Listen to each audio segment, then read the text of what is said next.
En este vídeo vamos a ver el origen de nuestro calendario. Para ello vamos a tener que realizar una serie de simplificaciones porque el tema es bastante complejo. Primero de todo, ¿por qué lo llamamos calendario? El origen de la palabra viene de la antigua Roma, concretamente del término calendas. Las calendas eran el primer día del mes en el calendario romano. Por regla general, las nonas eran los días 5 del mes y los idus el día 13, excepto marzo, mayo, julio y octubre, en los que eran los días 7 y 15 respectivamente. El primer calendario romano, según la tradición, fue creado por Rómulo, fundador de Roma. Estaba configurado en 10 meses lunares, por lo que tenía una duración de unos 304 días. El problema, como es evidente, era el desajuste de las fechas respecto a las estaciones. Los 10 meses se denominaban de la siguiente manera: Martius, marzo, primer mes del año, en honor a Marte, padre de los fundadores de Roma. Aprilis, abril, dedicado a Apru, Venus, diosa etrusca. Los etruscos tuvieron gran influencia en Roma. Otra hipótesis se refiere a la llegada de la primavera, estación en que se abren, aperire, las flores. Maius, mayo, llamada así por Maia, madre de Hermes, diosa de la fertilidad. Iunius, junio, dedicado a Juno. Quintilis, julio, quinto mes. Sextilis, agosto, sexto mes. Septembris, septiembre, séptimo mes. Octobris, octubre, octavo mes. Novembris, noviembre, noveno mes. Decembris, diciembre, décimo mes. ¿Habías imaginado, por ejemplo, que diciembre viene de décimo? Puede que no, porque hoy en día diciembre no es el décimo mes. Esto es debido a que por el momento tenían 10 meses en el calendario, y no 12. El mes de marzo era el primero, ya que era cuando se iniciaba la vida, comenzaba la primavera, por lo tanto marcaba el inicio del nuevo año. El calendario de 12 meses se lo debemos a Numa Pompilio, segundo rey de Roma, entre el siglo VIII y VII a.C. Cansado del desfase entre las fechas y las estaciones, decidió buscar una solución, añadiendo 2 meses más al calendario, para cuadrarlo con el año solar. Los nuevos meses se añadieron al final de los 10 primeros. Marzo seguía siendo el primer mes. A estos nuevos meses se les denominó Januarius, enero, en honor a Jano, y Februarius, febrero, en honor a Februs o Plutón, dios de la purificación. Por lo tanto, terminaban el año purificándose. El calendario pasó a tener 355 días. ¿Por qué enero y febrero están al principio en la actualidad? Las campañas militares romanas que se llevaron a cabo a mediados del siglo II a.C. exigían el nombramiento de cónsules con una considerable antelación, ya que los destinos se encontraban lejos de Roma. Por este motivo, en el año 153 a.C. se estableció el comienzo del año en el 1 de enero, quitándole el lugar al 1 de marzo. Es decir, que colaron 2 meses antes de marzo. Por estos tiempos los romanos andaban a tortas con los rebeldes hispanos. La guerra numantina se había iniciado en el 154 a.C. y Roma debía dar una respuesta con rapidez, por lo que el nombramiento de Quinto Fulvio Nobilior como cónsul se adelantó 2 meses. Lo que fue un arreglo coyuntural se acabó convirtiendo en un cambio permanente, y los posteriores cónsules empezaron a adquirir su cargo a principios de enero, ya que esta modificación les permitía preparar las campañas en invierno para poder empezarlas en marzo. Por consiguiente, se podría decir, sin exagerar, que la revuelta del 154 a.C. en Hispania provocó una alteración notable en nuestro calendario. Todavía andábamos con un calendario de 355 días, y algunos meses tenían nombres que no nos suenan familiares. Como después de la reforma de Numa Pompilio las cosas no se arreglaron, ya que tenían un calendario lunar desfasado con el curso estacional, basándose en el ciclo solar, 365 días, se optó por añadir algunos meses denominados mercedonios o intercalares. Vamos a ver ahora una cita de Tito Livio. En primer lugar, dividió el año en 12 meses, correspondientes a las revoluciones de la luna, pero como la luna no completa 30 días de cada mes, y así hay menos días en el año lunar que en los medidos por el curso del Sol, interpoló meses intercalares y los dispuso de modo que cada 20º año los días deberían coincidir con la misma posición del Sol al empezar, quedando así completos los 20 años. Vale, ¿y qué quería decir Tito Livio con todo esto? Pues que cada 2 o 3 años se añadía un mes intercalar o mes número 13, y esto hacía que transcurridos 20 años se ajustase todo de nuevo. Y vuelta a empezar. Los romanos distinguían 4 estaciones denominadas ver, primavera, aestus, verano, autumnus, otoño, y ems, invierno. En el año 46 a.C., Julio César decide cambiar el número de días. Siendo perfeccionista como era, le encomendó al conocido astrónomo griego Sosígenes la tarea de hacer cuadrar las fechas con las estaciones con la mayor exactitud posible. Después de unos cálculos, Sosígenes llegó a la conclusión de que el año solar tenía un ciclo de 365 días y 6 horas. Debía, pues, añadir más días a los meses. Hasta ese momento tenían 29, menos alguna excepción. Así los meses pares pasaron a tener 30 días y los impares 31.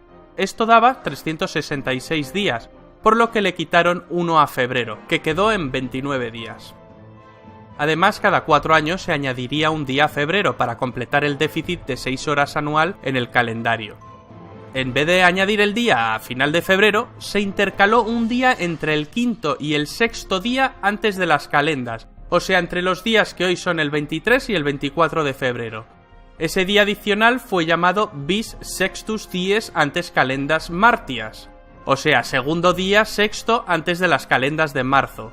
Al año que contenía ese día se le llamó por eso bisextus.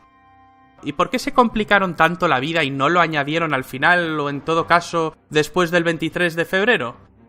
Bien, pues lo de añadirlo después del 23 de febrero tiene que ver con la fiesta de la Terminalia. Y lo de no llamarlo 23 se debe a que los romanos no contaban los días del mes del 1 al 31, sino que tomaban 3 fechas de referencia: calendas, nonas e idus. Para contar se incluyó un día de referencia, en este caso, el 1 de marzo. Tras la muerte de Julio César y por iniciativa de Marco Antonio, el mes quintilis pasó a llamarse Julius, Julio. Octavio Augusto, su sobrino y primer emperador, no quería ser menos. El mes de sextilis pasó a llamarse Augustus, agosto. Al ser mes par tenía 30 días, pero para no estar en inferioridad con Julio César se le restó otro día a febrero y se añadió a ese mes. Febrero quedó pues con 28 días y con 29 los años bisiestos. El calendario juliano, llamado así en honor a Julio César, fue el predominante en el mundo romano y posteriormente en la mayor parte de Europa y en las colonias europeas de América, hasta que fue sustituido progresivamente por el calendario gregoriano, instaurado en 1582 por el Papa Gregorio XIII. Primero en las zonas católicas y a lo largo de los años y de los siglos también en las zonas protestantes. En los países ortodoxos se implantaría muchísimo más tarde. España y Portugal aplicaron la reforma el mismo día que Roma, en 1582. En Rusia no se implantó hasta 1918 y en Grecia hasta 1923. El Papa Gregorio XIII promulgó el uso del calendario por medio de la bula Inter Gravísimas. Antes se había constituido la Comisión del Calendario para su posterior implantación, en la que destacaron Cristóbal Clavio y Luis Lilio. Clavio, astrónomo jesuita, el Euclides de su tiempo, fue un reputado matemático y astrónomo. El mismo Galileo Galilei lo requirió como aval científico de sus observaciones telescópicas. ¿Por qué se cambió? Porque todavía había un pequeño desfase. Según el calendario juliano, que instituyó un año bisiesto cada 4, consideraba que el año estaba constituido por 365,25 días, es decir, 365 días y 6 horas. Mientras que la cifra correcta es de 365,242189 o lo que es lo mismo, 365 días, 5 horas, 48 minutos y 45,16 segundos. Este desfase es muy pequeño, pero a lo largo de los siglos el error se va haciendo cada vez más grande. Y así fue. El calendario gregoriano ajusta ese desfase cambiando la regla general del bisiesto cada 4 años y hace que se exceptúen los años múltiplos de 100, excepción que a su vez tenía otra excepción, la de los años múltiplos de 400 que sí eran bisiestos. El calendario gregoriano también nació con la necesidad de ajustar el desfase que había con la Pascua, Domingo de Resurrección, que es la fiesta central del cristianismo. En el Concilio de Nicea, en el año 325, se determinó que la Pascua debía conmemorarse el domingo siguiente al plenilunio, luna llena, posterior al equinoccio de primavera del hemisferio norte. Aquel año 325 el equinoccio había ocurrido el día 21 de marzo, pero con el paso del tiempo la fecha del acontecimiento se había ido adelantando hasta el punto de que en 1582 el equinoccio se fechó en el 11 de marzo. El desfase era ya de 10 días. Así, al día siguiente del 4 de octubre de 1582, se dio paso al 15 de octubre con la implantación del calendario gregoriano. Este es el resultado de nuestro calendario. El calendario gregoriano tampoco es exacto al 100%, cada año se desajusta 26 segundos, correcciones incluidas. Significa que se requiere el ajuste de un día cada 3.300 años. Además, los años no mantienen su duración con el paso del tiempo, sino que varían ligeramente. El año disminuye su duración en 1,15 segundos cada siglo, resultado de las perturbaciones que sufre la órbita de la Tierra alrededor del Sol, por la acción de los restantes planetas y por el movimiento anómalo del eje de rotación terrestre. Se trata de una cantidad pequeña, pero no la podemos despreciar porque se va acumulando año tras año.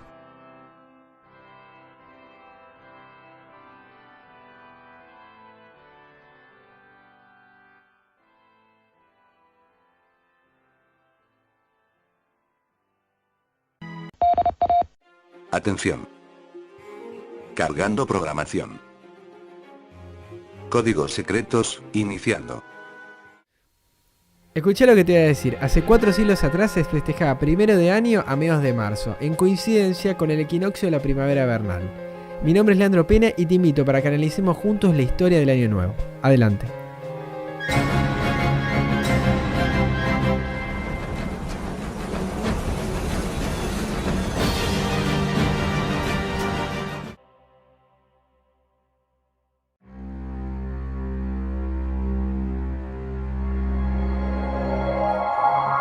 Los equinoccios son aquellos momentos en que el Sol se encuentra sobre el ecuador, lo que produce que los días y las noches tengan la misma duración en toda la Tierra.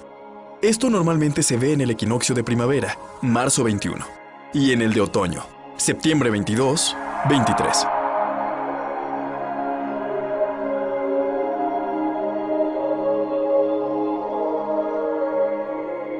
Los solsticios son aquellos momentos en que el Sol se encuentra en uno de los dos trópicos.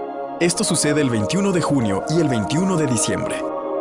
El solsticio de diciembre ocurre en el hemisferio norte y origina que el día sea más corto y la noche más larga. En el hemisferio sur, la noche es más corta y el día más largo.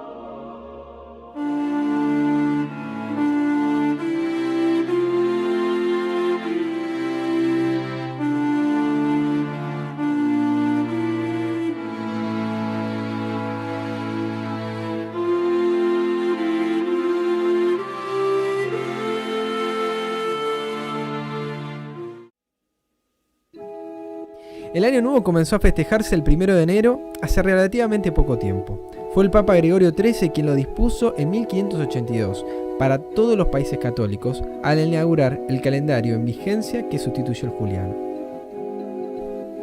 Veamos ahora este fragmento del documental que explicará en profundidad este asunto. Muchos asumen que el Vaticano, el icónico baluarte de la cristiandad, es enemigo de la ciencia. Pero al contrario de esta creencia popular, la Iglesia posee una tradición científica que data de varios siglos. Sobre los largos corredores de los museos del Vaticano, se eleva esta torre cuadrada, lejos de los límites de los turistas, pero en su interior se encuentra una de las habitaciones más interesantes del Vaticano.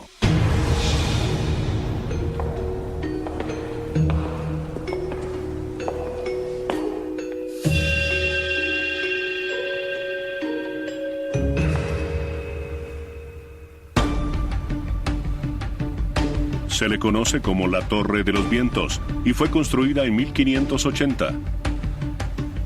En el año 45, Julio César instituyó el calendario juliano. Pero en la época en que se construyó la torre, había sospechas de que el calendario juliano estaba equivocado.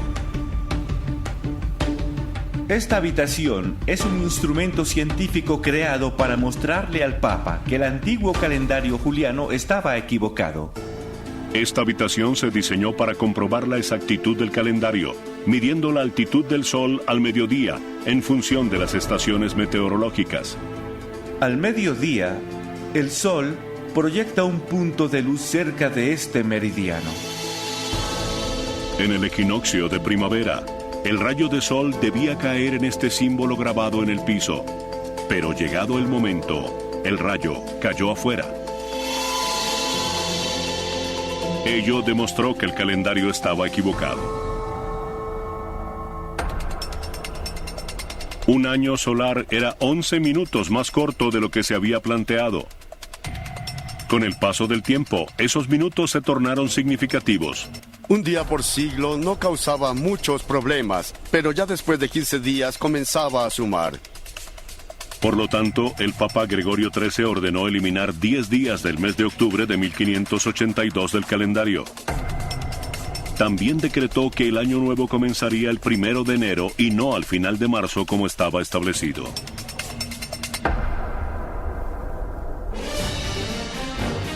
Las colonias protestantes estadounidenses tardaron en adoptar el nuevo sistema del Papa y utilizaron el antiguo calendario durante los siguientes 200 años, por lo que continuaron celebrando el Año Nuevo al final de marzo. Los estadounidenses eran considerados tontos y es probable que esa sea la razón por la que el 1 de abril se le conoce como el Día de los Tontos de Abril. Hasta el año 1582 y durante varios miles de años había habido coincidencias en todo el mundo de festejar Año Nuevo a mediados de marzo. A excepción de algunos pueblos, entre ellos los actuales judíos, el chino, el pueblo musulmán y los originarios de Sudamérica. Los judíos los festejan una fecha variable entre septiembre y octubre, siempre próxima al equinoccio de la primavera en el sur. Su Rosh Hashanah, cabeza de año, ocurre en 1 de Tishri, del mes del calendario hebreo, día en que según la tradición fue creado Adán, cabeza de la especie humana. Los chinos festejan el suyo cuando se forma la primer luna nueva en el signo de Acuario, entre fines de enero y mediados de febrero del calendario gregoriano. Los musulmanes lo reciben en el mes de Muharram, que puede caer en cualquier mes del año gregoriano. Su almanaque comienza en el año 622 con la huida de Mahoma a Medina. Por otra parte, los pueblos originarios de Sudamérica festejan su año nuevo el 21 de junio con el solsticio de invierno.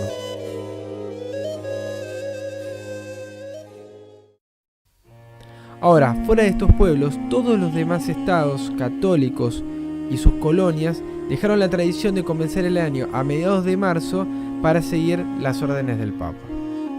Sin embargo, las naciones restantes, o sea, las naciones no alineadas con el catolicismo, siguieron observando la tradición de comenzar el año a mediados de marzo, a pesar de lo que había dicho el Papa en 1582 y lo que esas naciones habían dicho en 1583.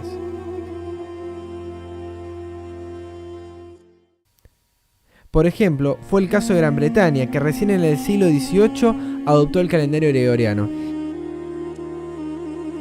¿Y qué decir de la Rusia, donde curiosamente esa revolución bolchevique que abolió los cultos fue la que en 1917 impulsó el calendario de la Iglesia Católica? Llamativo, ¿no?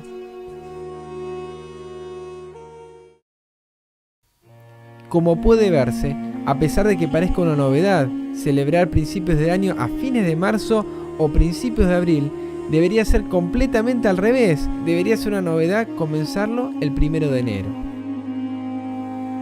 Entonces, ¿cuándo comienza realmente el año? Lo cierto es que el mundo está festejando el comienzo del año en una fecha impuesta por el Papa. El mundo está rindiendo culto a un monumento del Vaticano. Pero lo que más va a sorprenderle a usted es que todo esto ya estaba profetizado hace más de 2500 años. El profeta Daniel escribió en las Escrituras lo siguiente: y hablarás palabras contra el Altísimo, y a los santos del Altísimo quebrantará, y pensará en cambiar los tiempos y la ley, y serán quebrantados en su mano hasta tiempo, tiempos y medio tiempo. Daniel 7:25. Esta profecía se cumplió al pie de la letra durante los 1260 años de hegemonía papal, periodo en el cual se persiguió a la iglesia del Mesías. Y el asunto al que nos refiere esta profecía es en cuanto al cambio de los tiempos y la ley. Posterior al cambio que hace la Gran Babilonia del día de reposo en tiempo de Constantino, introdujo varias reformas para eliminar todo lo relacionado con las festividades que Yahweh había dejado en su palabra. Sin embargo, la palabra del Eterno nos da la proximidad del inicio del año. Habló Yahweh a Moisés y a Aarón en la tierra de Egipto diciendo: este mes os será principio de los meses. Para vosotros será este el primero en los meses del año. Si bien las escrituras no nos dicen cuándo es el primer día del año, nos dice cuál es el primer mes de ese año. Ese mes en hebreo se llama Aviv y significa, del hebreo, tierno, espía joven, y llamativamente comenzaba luego del equinoccio de la primavera. Las escrituras no nos hablan de una fiesta el 1 de enero, y el mismo calendario romano va en contra de esta festividad. Pensemos en lo siguiente: el mes de septiembre, que es el mes noveno para nosotros, por las mismas palabras encontramos que es 7. Octubre, mes décimo, viene de 8, octo. Noviembre, 9, november, noviembre, 9. Diciembre, 10. Enero y febrero ya en el español se nos complica para encontrar, pero encontramos que al llegar al 12º mes, enero es el 11, febrero sería el 12 y diciembre no podría ser jamás el último mes del año. Podría ser el 10º mes, pero jamás el último del año. Entonces repasamos hasta acá que el Año Nuevo festejado mundialmente, primero fue instituido por la Iglesia Católica. Segundo, va en contra de las leyes astronómicas. Tercero, va en contra del mismo calendario romano que observamos. Cuarto, y muy importante, va en contra de las escrituras, para aquellos que creemos. Y quinto, es una muestra del poder papal a la sociedad. Es una muestra del poder papal en contra de los tiempos del Creador. ¿Qué dirás de todo este asunto? Esperamos tus comentarios. Y si te gustó esta explicación, podés compartirlo con tus amigos por Facebook o Twitter. Shalom y feliz 11º mes.